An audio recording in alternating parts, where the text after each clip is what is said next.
Bonjour à tous les amis et bienvenue dans la chaîne YouTube Les Trotteurs ma passion. Très heureux de vous accueillir pour un tout nouveau quintet direction l'hippodrome des Princes de Condé à Chantilly avec les galopeurs. On revient comme d'habitude sur ce qui s'est passé la veille. Un petit lundi dans le quintet, on est 3, 4, 5, donc toujours mes formes de ce côté-là. Le course-par-course moyen dans l'ensemble, réunion très compliquée. On fait un 2 sur 3 dans le JDT et le jeu bonus deuxième. Le seul manquant reste le cheval du jour qui a fini quatrième. Dommage, on aurait pu faire un 4 sur 4 pour commencer la semaine.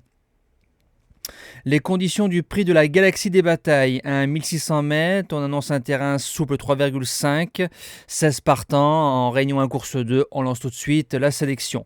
Alors mon gagnant, je continue à lui faire confiance, rappelez-vous au mois de mars pour le numéro 10, Chicho Boy, je vous avais dit détecter que c'était sûrement un futur gagnant de Quintet Plus, il a souvent échoué deuxième, on l'a mis 4 fois base gagnante, on est une fois au bois et 3 fois deuxième.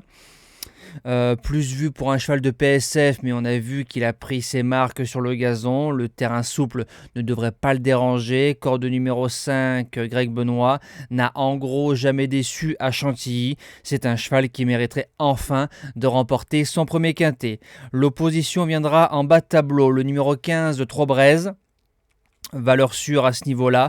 Dans les quintets plus, c'est 3e, 6e, 3e, 4e, 4e, donc pratiquement 100% de réussite dans le multi.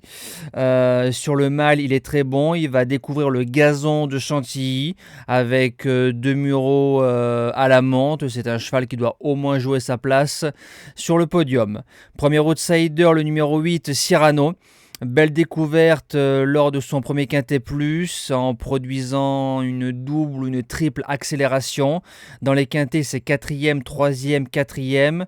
C'est l'impression d'un cheval qui va un petit peu de partout. Donc je pense qu'il a de l'avenir dans les quintets plus.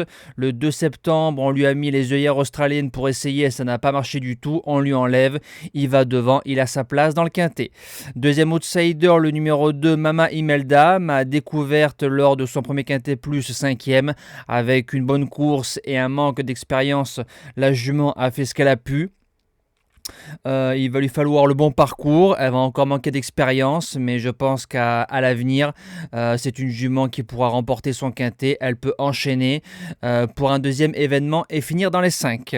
En 5e position, le numéro 7, Royal Robin. Alors le 31 août, ça a été un jour sans, ça arrive, c'est des êtres vivants.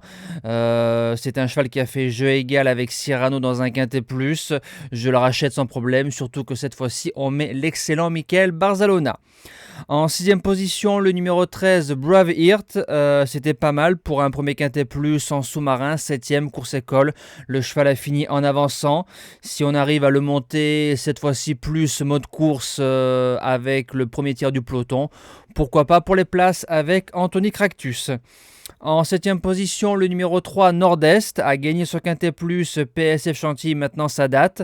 Si on prend sa 3e place à Paray-Longchamp au mois de juillet, sur le mile, derrière Harper et Célestin, c'est une première chance au papier pur. Le cheval est en forme, entre 1600 et 2000 mètres, il s'en sort pareil.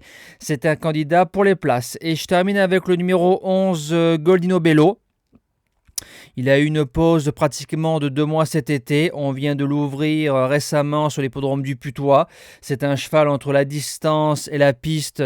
Ça sera à sa convenance. Tony Picon qui est dessus. S'il nous refait ses valeurs fin printemps, début d'été, c'est un candidat pour le quintet. Comme d'autres candidatures, ça reste très souvent des épreuves très ouvertes. Voilà. Nous, on se dit à demain pour le quintet de Paris-Vincennes. Passez encore une bonne semaine. Merci pour tous vos messages et bonjour à tous.